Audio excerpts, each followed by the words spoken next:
காட்சி 1. நட்பின் தொடக்கம்.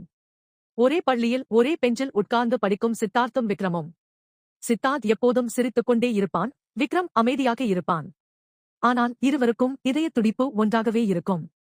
பள்ளி முடிந்த பிறகும் கல்லூரி, வேலை, திருமணம் என எல்லாவற்றிலும் ஒருவரை ஒருவர் விட்டுக் கொடுக்காமல் நட்பு தொடர்கிறது. காட்சி 2. நோயின் வருகை. விக்ரமுக்கு கல்லீரல் பாதிப்பு ஏற்படுகிறது. மருத்துவர்கள் புதிய கல்லீரல் தேவை, இல்லையெனில் 6 மாதங்கள்தான் உயிர் என்று சொல்கிறார்கள். காட்சி 3. சித்தார்த்தின் முடிவு. சித்தார்த் உடனே மருத்துவமனைக்கு ஓடி டெஸ்ட் செய்கிறான். அவன் கல்லீரல் விக்ரமுக்கு பொருந்தும் என்று தெரிகிறது. ஆனால் டாக்டர்கள் எச்சரிக்கிறார்கள், இது உயிர் கொடுக்கும் தானம், உங்கள் உயிருக்கு ஆபத்து. சித்தார்த் தயங்காமல் ஒப்புக்கொள்கிறான். வீட்டில் யாருக்கும் சொல்லாமல், விக்ரமுக்கும் தெரியாமல் இரகசியமாக முடிவு செய்கிறான். காட்சி 4. அறுவை சிகிச்சை நாள்.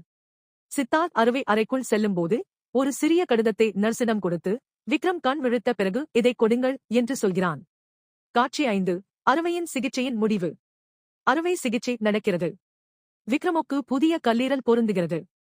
ஆனால் சித்தார்த்தின் உடல் தாங்காமல் அவன் என்றென்றும் மயக்கத்தில் ஆழ்கிறான். காட்சி 6. கடிதத்தை படித்தல்.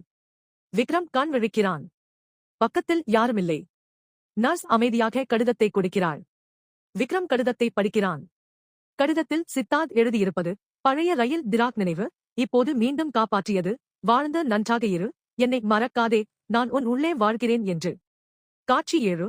விக்ரமின் அழுகை. விக்ரம் கடிதத்தை மார்போடு அணைத்து வார்த்தையில்லாமல் அழுகிறான். நெஞ்சு பிளக்கிறது. காட்சி 8. என்றென்றும் நட்பு. அன்று முதல் ஒவ்வொரு காலையும் விக்ரம் எழுந்து வானத்தை பார்த்து, டேய், நீ இன்னும் என்னோடதான் இருக்கே என்று சொல்கிறான். உண்மையான நட்பு மரணத்தை வெல்லும், உயிர் போன பிறகும் இதயத்தில் துடிக்கும். இந்த கதை உங்களுக்கு பிடிச்சிருந்தா லைக் பண்ணுங்க, நம்ம சேனலை சப்ஸ்கிரைப் பண்ணுங்க.